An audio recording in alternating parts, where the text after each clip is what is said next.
শরীরের প্রায় ৮০% পুড়ে গেছে। সেই অবস্থাতেই প্রায় ২০ জন শিশুর প্রাণ বাঁচিয়ে পৃথিবী ছেড়ে বিদায় নিলেন শিক্ষিকা মাহরিন চৌধুরী। বাংলাদেশের বিমান বাহিনীর ফাইটার জেট দুর্ঘটনায় এভাবেই ২০ জন শিশু রক্ষাকর্তা হয়ে উঠলেন মাহরিন চৌধুরী নামের এই ৪২ বছরের শিক্ষিকা। গত ২১শে জুলাই ঢাকা শহরের উত্তরায় যে ফাইটার জেট দুর্ঘটনাটি ঘটেছে, এখন অবধি পাওয়া খবর অনুযায়ী তার জেরে প্রায় ২৭ জন নিহত এবং ১.৫ শতাধিক মানুষ আহত হয়েছেন। নিহত ২৭ জনের মধ্যে ২৫ জনই নাকি নিরপরাধ শিশু। তবে মাহরিন চৌধুরী না থাকলে এই সংখ্যাটা আরো বাড়ত।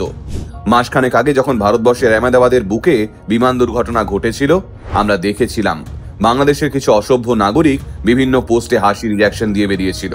কিন্তু আমরা জানি কোনো প্রাণঘাতী দুর্ঘটনায় সভ্য সমাজের হাসির কারণ হতে পারে না।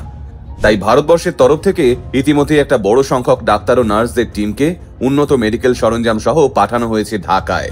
ভারত সরকারের এই সাহায্যে গোটা বাংলাদেশ আজ কৃতজ্ঞ। তাহলে চলুন আজকের ভিডিওতে আমরা জেনে নিই গত ২১শে জুলাই ঠিক কি হয়েছিল ঢাকা শহরে, আর শিক্ষিকা মাহরিন চৌধুরী ঠিক কিভাবেই বা প্রাণ বাঁচিয়েছিলেন ওই ২০টি শিশুর। গত ২১শে জুলাই দুপুর ১:০৬ নাগাদ বাংলাদেশের এয়ারফোর্সের F-7 BGI training fighter jet routine এক্সারসাইজের জন্য আকাশে ওড়ে। বিমানটি চালাচ্ছিলেন বাংলাদেশের বিমান বাহিনীর লেফটেন্যান্ট মোহাম্মদ তৌকির ইসলাম সাগর। বিমানটি আকাশে ওড়ার ঠিক ১২ মিনিটের মাথায় আচমকায় নিয়ন্ত্রণ হারিয়ে ফেলেন লেফটেন্যান্ট সাগর।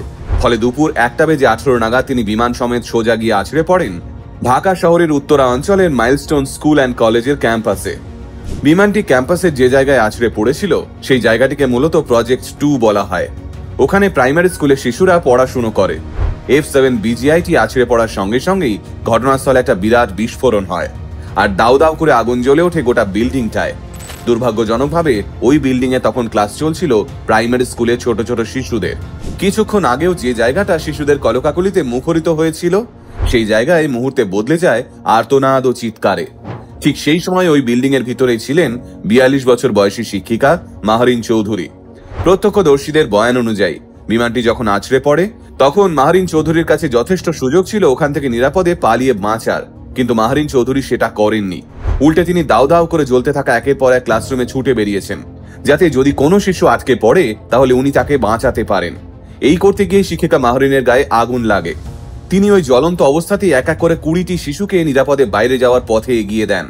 হ্যাঁ, শরীরের প্রায় ৮০% পুড়ে যাওয়া অবস্থাতেও মাহরিন চৌধুরীর একটাই লক্ষ্য ছিল, যত বেশি সংখ্যক শিশুকে বাঁচানো যায় সেই চেষ্টা করা।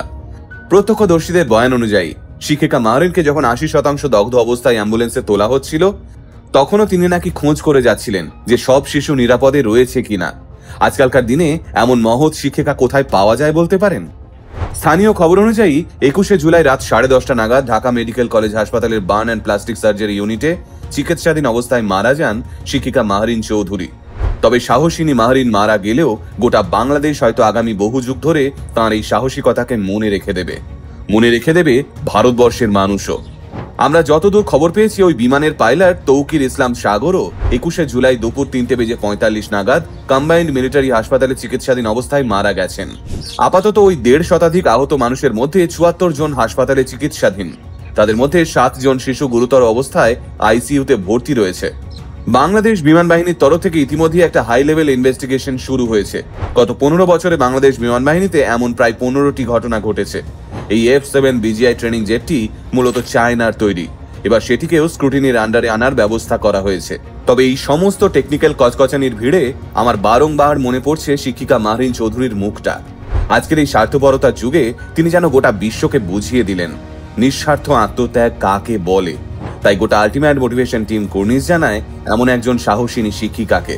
পাশাপাশি এই দুর্ঘটনায় যারা প্রাণ হারিয়েছেন তাদের পরিবারের প্রতিও আমাদের গভীর সমবেদনা রইল।